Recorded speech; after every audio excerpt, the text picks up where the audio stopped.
and we're here to celebrate Disney's Magic of Healthy Living. And so you're really heavily involved in that. Can you tell us a little bit about that? Definitely. Well, Magic of Healthy Living is an initiative that we partner with through the Disney Channel. I work on the Disney Channel on a show called Shake It Up. And Magic of Healthy Living is all about teaching kids that being healthy is fun and simple. It's all about making healthy choices in your diet, getting out and getting exercise, and really just making a better you and feeling really great about yourself. And we do that through teaching kids and weekends and seminars like this, and we do it through online tools and videos. And so I'm really excited to be here this weekend, seeing all the kids and doing some Magic of Healthy Living. Oh, great! And you're meeting the essay contest winners here, right? Yes, we are. We have 50 kids from all across the nation who entered the Magic of Healthy Living essay contest. Each of them has a really unique story to tell. I spent some time with the kids myself today, got to interview them actually, and talk about each and every one of their stories and kind of what they did in their community and what they did to really teach other kids about Magic of Healthy Living. Ah, so they're involved in this effort too. They are. They're definitely young role models, I would say. Oh, that's great. And it sounds like you can do some pretty simple things to kind of get that healthiness in your life. Right? It really is. That's what we're all about here, is showing everybody that it's fun and simple. It's as simple as drinking a lot of water, taking the stairs instead of an elevator, eating your whole grains, or even just finding an activity that you and your friends can do together that's fun. On my show I work on Shake It Up, we're really big on dance, and we all dance together with each other for hours a day, and even though we don't think about it, we're getting a lot of exercise. But it's so fun being together that we don't think of it that way. And so healthy choices can be that easy. Oh, that's great. So kids can kind of just join up with their friends and have a good time, and they're going to be getting healthy too. That's what it's all about. Well, that's great. And thank you so much for that advice, and thank you for being here and speaking with us. I appreciate it. Thank you so much. Thank you. Thanks. Okay, I'm here with Alyson Stoner of the Disney Channel, and we're at the Magic of Healthy Living at EPCOT. And why don't you tell us a little bit about the program from your perspective and your involvement in it? Okay, Disney's Magic of Healthy Living, it's inspiring simple and fun ways to eat right and be active. There's entertaining tools, online media, and different events that are being happening all around the country, including, we worked with First Lady Michelle Obama on a few interstitials. I'm an actress for the Disney Channel, so I'm here working with the kids and just helping inspire and encourage during this whole weekend event at EPCOT. There's tons of activities. We're just helping them by leading by example, which is something I'm a strong proponent of. Oh, that's great. So they see you on TV, and now you can kind of really inspire them to make some healthy changes. And what would you say has been the best part of being involved in this program for you? The best part, honestly, is it's a reminder for me every day that not only am I supposed to pour into others, but the reason I have the privilege of health is so that I can be a servant to others and help them get what they need. And to have this platform is a gift, and I'm honored to be here and work with the kids. And hearing their ideas, it's very inspiring because here I am supposed to be leading and coaching and helping, but they're the ones with the imaginations that are coming up with all these great activities to play and to teach their friends. So it's been a really great experience, and we're both giving and receiving with everyone. Oh, that's really neat, because I know you've been working with the essay winners that are down here in Disney World too, and they're doing some little competitions and things? Yes, we have Bounce Around the World with Phineas and Ferb, which is a show that I'm actually a part of, and then we have Play Your Way, and they're going to be located at different countries in EPCOT, the different activities that culture actually uses to get healthy. So I'm hoping to learn how to play Chinese jump rope. I don't know what that is yet, but we'll see. Oh, that sounds great. So it sounds like you're having a great time and really inspiring and getting inspiration as well. Exactly. Thank you so much for spending the time with us. Thank you so much. Here with Kenton of the Disney Channel, and we're at the Magic of Healthy Living at EPCOT in Disney World. And so why don't you tell us a little bit about this program? Well, Magic of Healthy Living is such a great initiative. Disney has partnered with First Lady Miss Obama, and she's helping us to get kids more active and more enabled in the mind of what is healthy for you and what is not. Like, it's not necessarily, oh, I can't have those fries right now. It's more, should I and have I balanced my diet today in order to have those fries? Like, that's how I think about it. So healthy choices. Healthy choices, like balancing your diet, because you can still enjoy the sugar and stuff, but you got to make sure that you've had that healthy stuff before.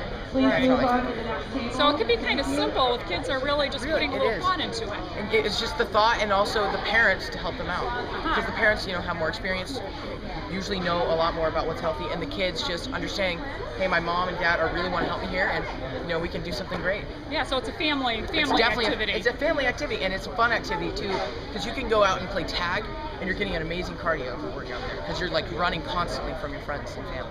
Yes, exactly. And can we have a Gunther accent? Yes.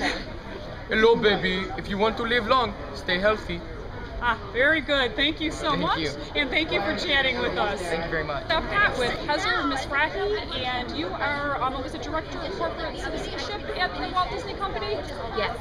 Okay, and we are here for the Magic of Healthy Living event. And can you tell us a little bit about how this got started at Disney? What kind of inspired the idea? Sure. Well, children and families have always been a part of Disney. Yes. And we are committed to making sure that their well-being is taken care of. Back in 2006, we actually made a commitment to partner with parents in their quest to raise healthy, happy families.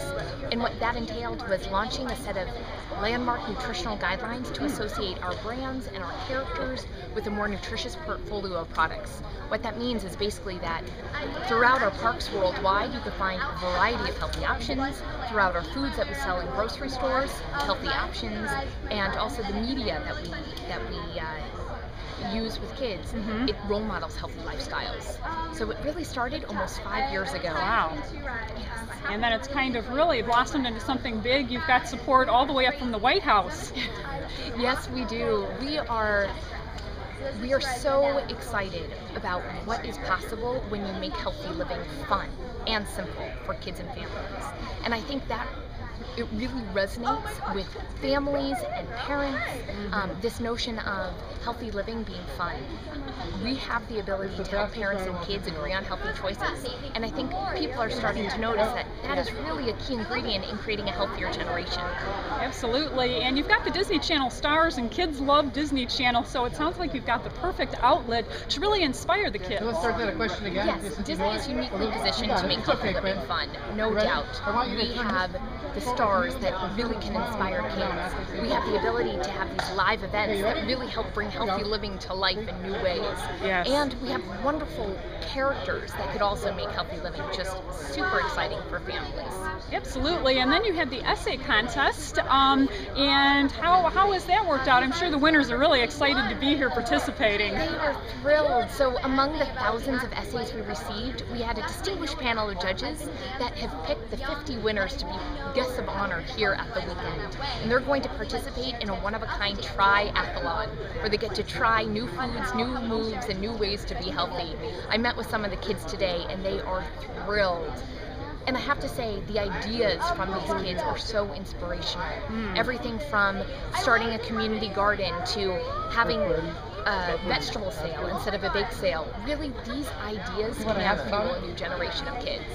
That's great. Well, thank you so much for being here and chatting with us. I appreciate it. Thank you so much. Okay, we are here at EPCOT today with Chef Gary. And what is your title? It's Culinary Dietary Specialist. Perfect. And can you tell us what that means in layman's terms? Absolutely. So it was a new role that was created about last August. And I have two parts to my job. So one is working with healthy foods and trying to get those across the entire domestic segment here in Disneyland, and that's about half the job. And then the other half is I work with our guests that have special dietary needs and our allergies. And actually, that's been a big focus of the job for about the last 6 months, trying to realign our processes to make it easier for the operators and also maintain our level of guest service that we've become known to be a leader for. Yes, and so basically it sounds like you're part of, we have the Magic of Healthy Living weekend that we're here for, and you're part of this overall initiative to kind of help people make better choices in the parks. Absolutely. So, we've got a wide range of different operations out there. There's 475 locations to dine at Walt Disney World. Oh, yeah. So everything from quick service to Victoria and Albert's at 5 Diamonds. So there's a healthy aspect to each one of those locations, ensuring that we have, a vegetarian or vegan Italian meal in all the quick service, table service restaurants. You know, the different sides that are available with the kids' meals. So there are a lot of different aspects to it here at Walt Disney World.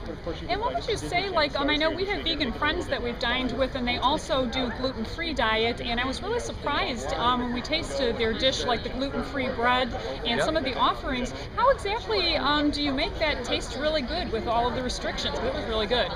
You know, it comes down, I think in a lot of cases people with allergies, they just have to eat very, very healthy, naturally. So it's about whole foods and fresh foods, and I think that takes care of a lot of allergies in particular. And then the gluten-free folks, because they can't have any wheat, there are a lot of products that are already made, but in my role, I've tasted a lot of them, so actually I'm acquiring a taste for them. So I actually was eating gluten-free chocolate chip cookies before I came over here today. Ah, so it doesn't have to be bland just because it's vegan or gluten-free? No, it absolutely doesn't. So I think that the beauty of that is a lot of the vendors that are out there are making better and better products, because we're discovering that more and more people have allergies. I mean, last year, between here and Disneyland, we served over 440,000 people with some sort of a food allergy. And that, I think that's really probably shortchanging ourselves, because that doesn't include a lot of the people that maybe didn't identify themselves, or we didn't track, or a lot of the lifestyle diets that we adapt to in the locations as well. Yeah, and do you, did you cover Disney Cruise Line as well, or is it basically the land-based restaurants? Right now, I'm land-based restaurants. And you mentioned like Victoria and Albert's, which I dearly love. And how do you balance that to kind of keep that, the gourmet food and keep it tasting good, keeping the foodies happy too? I think one of the beauties of Victoria and Albert's is they already have the portion size thing built in. Yes. So granted, it's a set number of courses, but those courses are small and flavor packed. And I think that's a key to eating healthy in general, is we first look at what goes on the plate and start with a palette of colors, flavors, and textures, and maybe the protein kind of comes in last. But then you look at what that portion size is. And I think when you think in terms of healthy diets across the world, those meals are consumed in small quantities and consumed with friends and family. So they take longer to eat versus here in America, where we tend to eat maybe a little too fast and a little too much. Exactly. And since Disney World, of course, you're aiming a lot of this at kids, what advice would you give to parents to kind of at home get the kids to eat healthier? I think you look at things that are finger food. So a couple of the sides we added to the kids that actually have a 50 and 55% take rate, whether you're in table service, quick service, just the grapes, the little carrot sticks, celery sticks, things that they can put in their hand, and then just some sort of a flavorful dip, especially when they're small. And then just making things that fits their little hands in their mouths. The chicken fingers are small. And then again, just not being shy about infusing that with flavor. If it doesn't taste good, they're not going to eat it. Neither are we. Exactly. All right, well, thank you so much, for spending the time with us. Absolutely. Enjoy your stay. Okay, we're here at EPCOT with Mark Herzlich, and he's got quite an inspiring story that fits right in with the magic of healthy living. So can you kind of tell us a little bit about that? You had quite a battle that you came through. Yep, I played football for Boston College, and in 2009 I was diagnosed with a rare form of bone cancer. And so I had to sit out for a year and battle through that, and came back in 2010 and got to play all 13 games, and now I'm training for the NFL. That's great. And you won, is it the Disney Spirit Award? Yes, yeah. So in 2009 I received the Disney Spirit Award for an award that is solely by Disney to represent courage and motivation. So it was awesome that I got to do this event too, because healthy living, healthy eating has been so much a part of my life over the past couple of years, and to be involved in something like this has been great. Yeah, it sounds like that really brought it home for you and made it personal, the importance of having that healthy lifestyle. Yeah. And have you incorporated, what kind of changes have you made in your life now? Yeah, well, so when you get chemicals and a bunch of bad stuff pumped into your body for almost a year, you don't really want to put anything bad in your body anymore. And so, I've gotten so into, eating healthy, snacking healthy, and that, if I eat a pizza now, I feel terrible. It's something where you get used to it, you get a habit of feeling so good from eating the good food that you don't even want to go back. So it really has become a part of your life that maybe you don't even have to consciously make those choices anymore, because that's just become part of your lifestyle. Right, and that's something that you know, takes a while to do, and that's something that I want to share with the kids this weekend, where you know, they're not going to change their lifestyle in a weekend, and it's not going to take a day. But if they can take a little piece from each person here and say, you know, this worked for him, maybe I'm going to try this back home, or maybe I'm going to go out and shoot a couple basketballs instead of sitting on the couch. You know, that's what's going to help, and that's what, you know, the game of this weekend is. That's great. And have you been able to meet with the essay winners and do some of the activities, or is that still coming up this weekend? Yeah, that'll be tomorrow. We'll meet with them, and you know, we get to meet them tonight a little bit, but tomorrow we'll really get involved with going through the games and activities with them. Sounds like that's going to be fun. And what advice would you give to kids who kind of like to follow in your footsteps in the sports arena? What would you advise them? Well, you know, really anything's possible, and that's one of the big things that, you know, I've learned throughout my battle. I was told that, you know, I was never going to walk again, I was never going to run again, I was never going to play football. You know, but I had that determination, and I came back and I got that, and that's, you know, it doesn't come easy. It's hard work, and so, you know, if you want to get something, you can always get there. You just got to work hard at it. Well, that's great. You're a real inspiration, and we thank you so much for chatting with us tonight. Thank you. Play an hour a day. And it's a great cause. I mean, it's and it sounds like with this event here, all the kids that are here really get that message. And so hopefully we can just encourage them to just tell their friends and keep that thing going. So you're just kind of trying to snowball it and keep that message expanding. This is pretty easy here. Everybody here gets it already, so this is just proving the point that they're on the right track. Yeah, that's what it sounds like. And what kind of changes do you encourage kids to make in their lives? I think the biggest thing for especially kids is, you know, if you're active, usually good things follow. You know, you're going to start seeing what it does for you, how much better you feel. That leads to better eating, you know, better lifestyle. So I think everything starts with just being an active kid, and from there on, usually it kind of snowballs. So the good things kind of, they feel good, and then they just really want to continue with that lifestyle. Exactly. That's kind of how it worked for me too. I started, you know, being active, and then I tried to get better at what I was doing, and you gradually see what works and what doesn't work, and you go from there. Yeah, and you've really parlayed that into success. So what would you say to the kids out there that are interested in maybe someday even achieving their dream of becoming a professional athlete? If anything, you know, get off the couch, put down the remote, and go have some fun. That's great, and go Bucks, I have to say, and thank you so much for chatting with us. Thank you.